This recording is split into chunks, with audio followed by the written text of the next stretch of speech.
착하게 살면서 남에게 피해를 주지 않는다고 해서 구원을 받을 수 있는 건 아니란 말이에요. 우리가 선한 생각을 하지 않으면 우리는 끝도 gat도 없이 악한 삶을 살아갈 수밖에 없어요. 인간의 그 본질의 뿌리가 악하다. 로마서 3장 10절에서 11절 보면 의인은 없나니 하나도 없으며 깨닫는 자도 없고 하나님을 찾는 자도 없다라고 했어요. 그래서 성령 하나님을 통해서 우리가 하나님이 누구신가를 깨닫지 않았으면 우리 스스로는 하나님께 돌아갈 자가 없어요. 그래서 3장 20절에 보면 율법은 우리 죄를 드러내는 거울일 뿐이지, 우리가 거울을 보면 내가 얼굴에 더러운 게 묻어 있어요. 그럼 거울을 보면 그 더러운 것을 볼 수 있는데 그 더러움이 깨끗해질 수는 없다 이거죠. 그 거울을 통해서. 율법이 해결해 줄 수 없다. 그럼 이 더러운 우리 죄를 누가 해결해 줬느냐? 하나님께서 우리를 사랑하사 우리를 불쌍히 여기시고 새로운 법을 주신 게 바로 구원의 길이에요. 그 구원의 길이 예수 그리스도 독생자 아들을 보내주심으로 그를 믿는 자마다 구원을 얻는단 말이에요. 영생을 얻는단 말이에요. 그래서 21장에 보면 이제는 율법 외에 하나님의 한 의가 나타났으니 율법과 선지자들의 증거를 받을 것이라 그랬어요. 이게 3장, 지금 3장이에요. 아까 3장 20절이었고 지금 3장 21절. 이제는 율법 외에 하나님의 한 의가 나타났으니 율법과 선지자들에게 증거를 받은 것이라 라고 했어요. 그래서 예수 그리스도를 믿음으로 말미암아 모든 믿는 자에게 미치는 하나님의 은이라 그랬어요. 예수 그리스도를 믿음으로 말미암아 모든 믿는 자에게 의가 미친대요. 그래서 우리가 의인이라 칭함을 받는 거예요. 예수 그리스도를 믿음으로. 하나님은 죄가 없으신 독생자 아들 예수를 우리에게 보내주셔서 그 예수 그리스도는요, 율법이 요구한 모든 것을 이루어낸 분이에요. 이걸 선지자들이 증거하고 여기에 관해서 예수 그리스도는 그 율법을 완성하신 분이다. 이겨내신 분이다. 그 얘기를 지금 말하고 있는 거예요. 십자가는 단순히 어떤 희생이 아니라 이건 아까 서두에 말씀드린 대로 속죄 제사예요. 속죄 제사. 하나님과 인간 사이에 깨어진 관계를 누구로 말미암아? 예수 그리스도 그 십자가로 말미암아 다시 회복된 거다. 이런 말씀을 하고 있는 거예요. 그래서 우리가 해야 될 일은 단 한 가지. 그 피를 믿음으로 붙잡고 있는 거예요. 우리가 믿음으로 그 피를 붙잡고 있는 거예요. 믿음으로 그 십자가를 꽉 붙잡고 있어야 우리가 죄사함을 받고 영생이란 것, 구원이란 것을 우리가 이룰 수 있는 거예요. 32절에 보면 사람이 의롭다 하심을 얻는 것은 율법에 행해 있지 않고 믿음으로 되는 줄 우리가 인정하노라 그랬어요. 이것이 바로 지지난주에 말씀드렸죠. 칭의의 복음이라는 거예요. 칭의의 복음. 우리가 믿음으로 의롭다 칭함을 받는 거. 4장 3절에 보면 아브라함이 하나님을 믿음에 그것이 그에게 의로 여겨졌느니라 그랬어요. 아브라함이 그 율법이 생기기 전에 400년 전 사람이에요. 400년 전 사람이에요. 근데 아브라함이 누굴 믿음으로? 하나님을 믿음으로 의롭다 여김을 받았다고 그랬어요. 4장 14절에 보면 죽은 자를 살리시며 없는 것을 있게 하시는 하나님을 믿었느니라 그랬어요. 그러니까 아브라함은 늙은 몸이었어요. 아브라함은 늙은 몸이었고 사라는 이미 태에 아이를 가질 수 없는 나이였어요. 그럼에도 불구하고 하나님께서 너희에게 자식을 주겠다고 그랬어요. 그 자식을 주겠다는 그 말씀을 붙잡고 간 거예요. 그래서 얻은 게 이삭을 얻잖아요. 그러니까 우리는 뭘 붙잡아야 된다고요? 하나님의 말씀을 믿고 붙잡고 나아갈 때 이루어지는 거예요. 그러니까 믿음은 현실을 외면하는 것이 아니에요. 이루어지잖아요. 그래서 그 약속을 보는 그 믿음, 마음, 그게 믿음이다. 그래서 우리는 약속을 바라보는 눈이 있어야 돼요. 하나님께서 나에게 무엇을 약속해 주셨는가? 우리 각자에게는 다 약속해 주신 게 있단 말이야. 가장 먼저 우리가 공통적으로 가진 것은 구원이잖아요. 구원. 다음 영생이잖아요. 우리가 이 공통적으로 갖는 것 외에도 우리에게 개인에게는 우리에게 의지를 주셨단 말이에요. 자유의지를 주셨기 때문에 각자 달란트도 각자 다르게 다 주셨단 말이에요. 4장 20절에서 21절 그가 믿음이 없이 하나님의 약속을 의심하지 않고 믿음으로 견고하여져서 하나님께 영광 돌리며 약속하신 그것을 또한 능히 이루어지신 줄을 확신하였다라고 기록되어 있어요. 그래서 어떤 경우나 어떤 환경에 하나님의 약속이 깨어진다든지 무너지지 않아요. 하나님의 약속은요 결코 사라지지 않고 영원하다는 사실이에요. 그래서 우리는 믿음으로 그 약속을 꽉 붙잡는 그런 손들이 돼야 돼요. 5장 1절에 보면 그러므로 우리가 믿음으로 의롭다 하심을 받았으니 우리 주 예수 그리스도로 말미암아 하나님과 화평을 나누자 그랬어요. 우리는 한 사람 아담의 죄로 말미암아 하나님과 원수되었을 때 두 번째 아담 예수 그리스도로 말미암아 하나님과의 관계가 회복된 거잖아요. 예수 그리스도로 말미암아 우리 죄사함을 받은 거잖아요. 그래서 한 사람의 죄로 우리가 죄인이 됐고 한 사람이 이 땅에 오심으로 우리가 죄사함을 받고 의인이 된 거랍니다. 그래서 그리스도 십자가로 화목을 이루어 나가야 돼요. 우리는요. 그리스도의 십자가로 화목을 이루어야 된다. 5장 10절에 보면 그렇게 분명히 기록되어 있어요. 화평은 어떤 그냥 일반적인 감정이 아니라 관계 회복이에요. 나하고 우리 오늘 전 여사님하고 우리가 관계가 나빴다가 회복되는 것은 어떤 감정으로 회복되는 게 아니고 우리 관계가 회복돼야 되는 거예요. 관계가. 그래서 5장 3절과 4절에 보면 환난은 인내를, 인내는 연단을, 연단은 소망을 이루니라.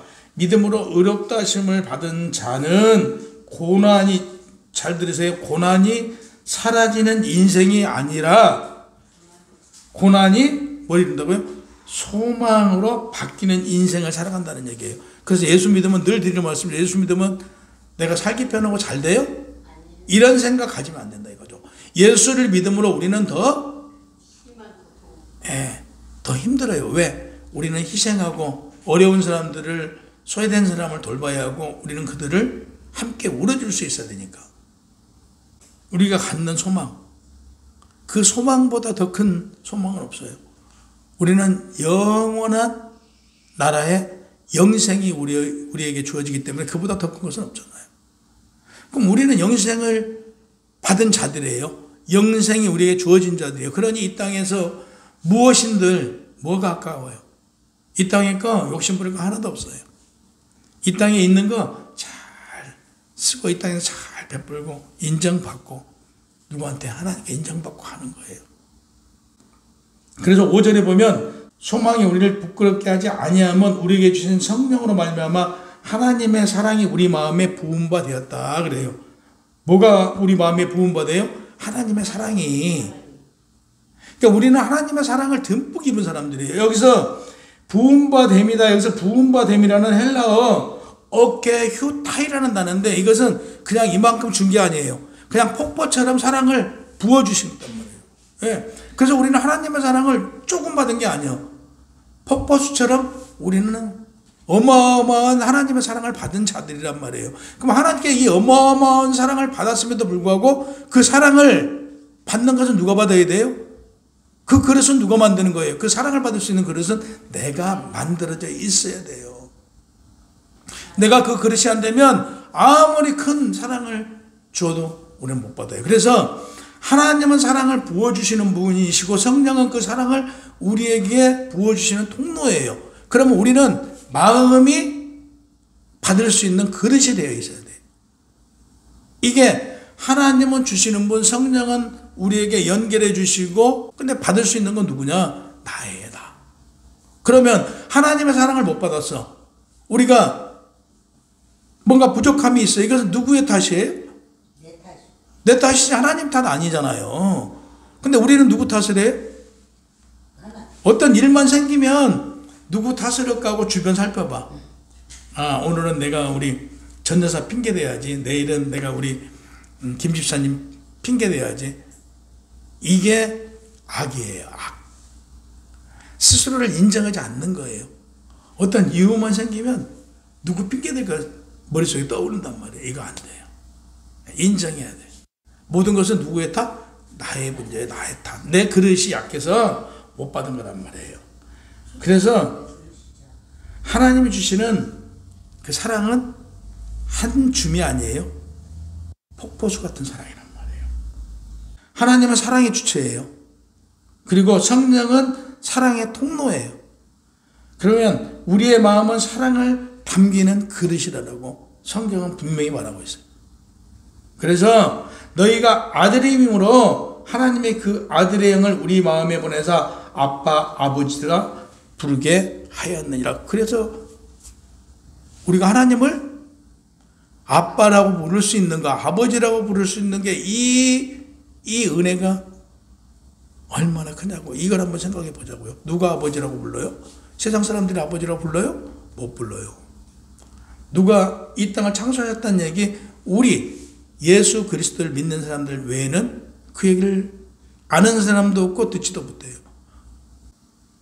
우리는요, 사랑이 식어가는 시대에 살고 있어요. 사랑이 없어요. 예전에는요, 이웃들 간에요, 서로 보면 인사했어요. 근데 어느 날인가부터요, 인사 안 해요. 인사를 안 해요. 이게 사회에서만 그런 게 아니고 교회 안에서 역시 마찬가지예요. 큰 교회들 보면요, 서로 알아요, 얼굴은. 근데도 인사 안 하는 경우가 있어요. 이게 오늘날 이 사회가 개인주의가 되어버렸단 말이에요. 믿음이 있으나 믿음이 없어요.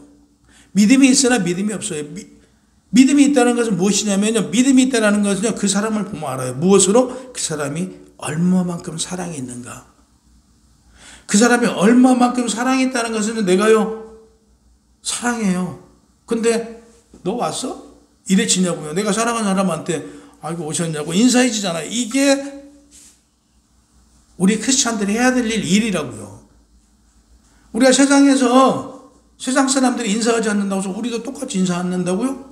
그러면 하나님이 없는 거라니까, 우리 안에. 하나님은 사랑이시라고 우리는 늘 얘기해요. 하나님은 누구시라고요? 사랑이시다. 그러면 사랑이시면 내가 너를 사랑하고 내가 또 너를 사랑하는데 내가 너를 본체만 채우고 인사 안 해요? 안 된다 이거죠. 우리는 최소한 정말 어떤 판단을 하는 게 아니고 우리는 하나님의 사랑으로 그를 감싸고 이해하고 용서하고 관용을 베풀어야 되는 거죠. 그래서 내가 내 사랑을 내 마음에 부어주리라고 그랬어요. 누가요? 하나님이. 성령 충만은 그 사랑이 충만이에요. 성령 충만해라 그러면 뭐 충만이라고요? 사랑이 충만해라 이 얘기예요. 김 지사님, 이번 주 성령 충만한 삶을 살으십시오. 그러면 사랑 충만하게 감싸고 사랑을 나누라 이 얘기란 말이에요. 근데 우리 성령 충만하십시오. 그럼 뭐라고 그래요? 아이고 내가 무슨 뭐 능력 받아서 예수 그리스도가 이 땅에 오셔서 이적을 행하고 기적을 행한 것처럼 기적을 행하는 게 성령 충만함이 아니란 말이에요. 성령 충만함은 사랑 충만한 것이다. 그러니까 방언보다 은사보다 가장 큰 표적은 사랑이 넘치는 마음이에요. 고린도전서 13장 13절에 믿음, 소망, 사랑 이 세 가지 항상 같이 있는데 그 중에 가장 으뜸은 사랑이라고 그러잖아요. 그러니까 우리는 사랑해야 돼. 예수 그리스도의 믿음이, 하나님을 믿는 믿음이 있는 만큼 우리는 이웃을 사랑하고 내 주변을 사랑해야 돼요. 내 가족을 사랑해야 되고. 한 수도사가 이렇게 기도했대요. 주님, 제 마음이 너무 메말랐습니다. 그때 하나님께서 말씀하시기를 그릇을 내밀어라. 무엇을 내밀어요? 내가 사랑이 메말렸다고 그러니까 그릇을 내밀으래요. 그릇을 내밀었더니 하나님께서 무엇을 채워주셨어요? 사랑을 채워주셨어요. 사랑을. 그러니까 내가 내밀어야 돼요.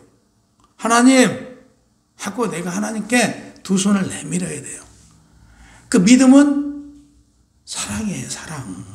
그러니까 우리는 뭘 받아야 돼요? 사랑을 듬뿍 받아야 돼. 폭포수처럼 우리에게 부어주신 사랑을 받아서 우리 이웃과 내 주변에게 사랑을 전하는 거예요. 우리가 사랑을 전달해야 돼요. 그때 이 수도사가 깨달은 거예요. 그 폭포수 같은 사랑을 받고 폭포수 같은 눈물을 흘리고 회개하고 하나님의 그 사랑이 그를 그때서 감싸주고 이때 깨달았다 이거죠. 그래서 우리가 두 손 모아 마음을 열었을 때 우리는 하나님의 사랑을 받을 수 있다. 사랑은요, 믿음의 지탱이에요. 믿음은 무엇으로 지탱될 수 있다고요? 사랑으로. 사랑이 식으면요, 신앙은 의무가 돼요.